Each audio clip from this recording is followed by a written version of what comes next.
বিসমিল্লাহির রহমানির রহিম। প্রিয় ভাই ও বোনেরা, আজ ২৭ রমজান রাত। মহান আল্লাহ এই রাতকে লাইলাতুল কদর বানিয়েছেন, যা হাজার মাসের চেয়ে উত্তম।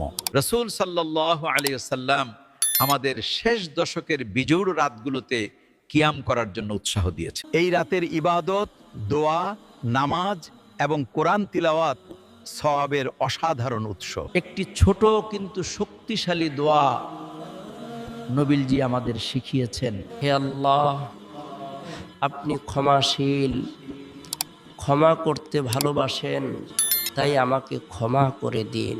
আজ রাতটি কাটান ইবাদতে, দোয়ায়, কোরআন তিলাওয়াতে এবং বেশি বেশি দরুদ শরীফ পাঠ করুন। এটি হয়তো আপনার জীবনের সবচেয়ে বড় রাত হতে পারে। আল্লাহ আমাদের সকলকে লাইলাতুল কদরের বরকত দান করুন।